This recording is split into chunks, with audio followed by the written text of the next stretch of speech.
Hello, Sir Daniel. Kumusta po? Redmond Toys Raymond here. So, ito sir, testingin natin sir yung unit na order nyo. The Umarex Glock 17 Gen 5 Airsoft Gas Blowback Pistol. Ayan sir, makikita nyo. Nilipat ko na yung mag-release, no? So, pang left-handed na siya. Okay, ayan. So, ito yung box niya. Okay, so ang kasama niya sa box is itong Allen para sa hub, no? Pag-adjust ng hub. Tapos manual, saka instruction. Okay, ito yung plastic niya. And ito yung magazine. Okay, so nilipat ko na. Kasi nga, pag hindi nilipat, since kayo left-handed, tatama yung mag-release dito sa daliri. Yan, parang ako. Yan. So matama siya yan. So ngayon, mahirap din siyang i-release. Kunya tatanggalin mo yung magazine, mas mahirap din kung sakasakali. Kasi parang hindi ko naman sure kung nape-press. Parang hindi naman yata nape-press. Pero alam mo yun, medyo mahirapan ka mag-release kapag nasa kabila yung Kaya kailangan talaga ganito, yung ambidextrous. Okay? So, ayun.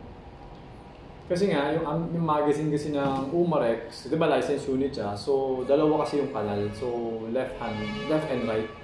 Ganun siya. So, pag yung mga WE kasi, isa lang yung kanal. Kaya, hindi siya pwedeng ibaliktad.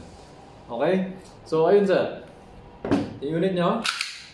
Ayan. Okay?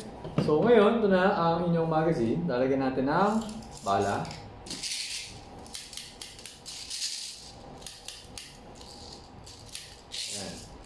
Bigyan ko na 8 pieces. Okay, ngayon lalagyan natin ng gas. Alright. So, there are two ways to access yung, kasi mapapansin nyo, wala siyang butas. So, there are two ways to access it. Kasi nga, kaya siya walang butas kasi nga, license unit to. So, same sa tunay na magazine.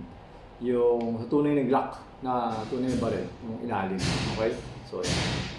So, ang unang way is ito, using your thumb, hihilain mo ito pababa. Yan, pag ganyan. Para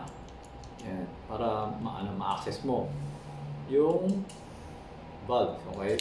And the second way is using the tip of the green gas, ipupush mo siya. Ipupush mo yun. Yan, para ma-access mo. Yun na naman, ang two ways. Okay? So, teka lang.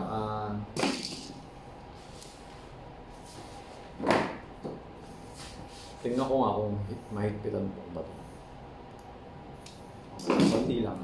Okay. So ito, lagyan natin ng green gas. Okay.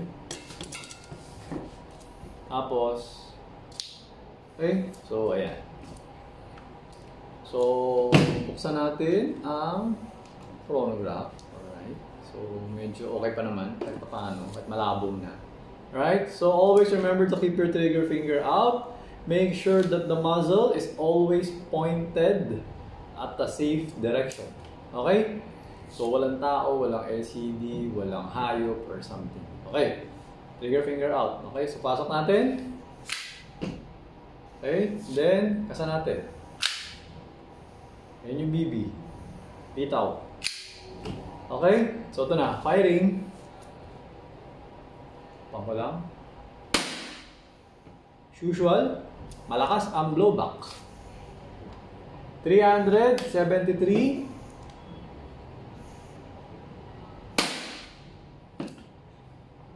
371.8.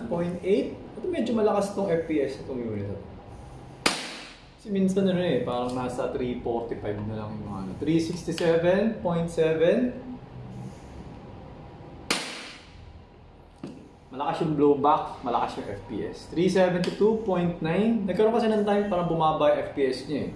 So, hindi ko alam kung bagong batch siguro to or something. Hindi ko alam eh. Basta, mataas siya kung makikita mo yung mga videos. So, ito. Tuloy-tuloy ko na to.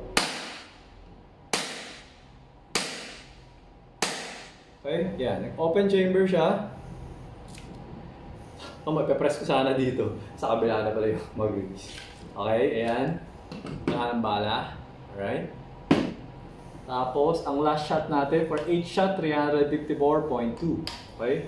So, ganyan na siya. So mga Gen 5, ambidextrous, no? Yung slide stop niya or slide catch. Pero ako, katulad na sinasabi ko parati, huwag mo siyang gamitin. Kasi nga, yung kanal, kasi itong mga slide catch na to, kung yung nagkakamali,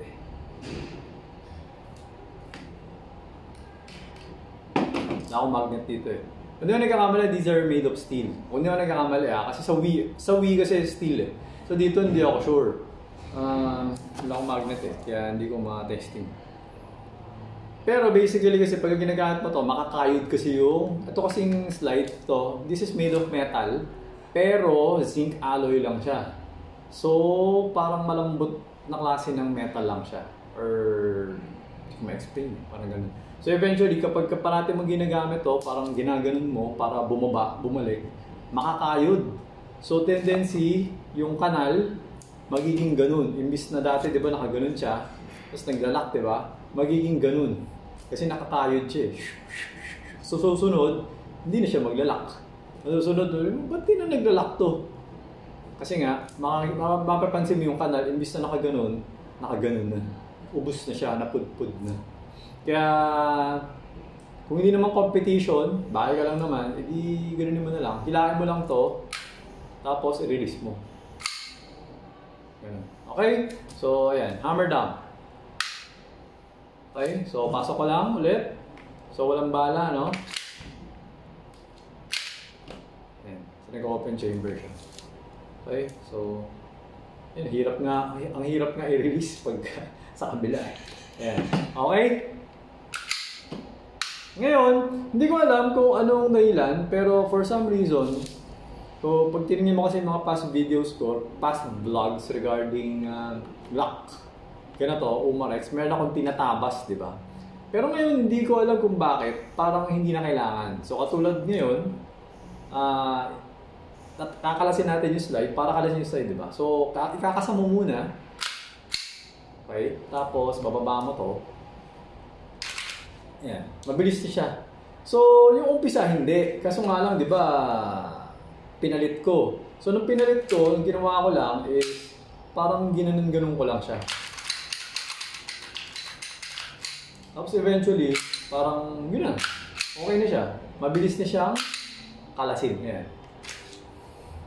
Okay? So, parang hindi ko alam eh. Hindi ko alam. Kasi mabilis na siya kalasin. Okay? So, ayun sir. Sir Daniel, okay na tong unit mo.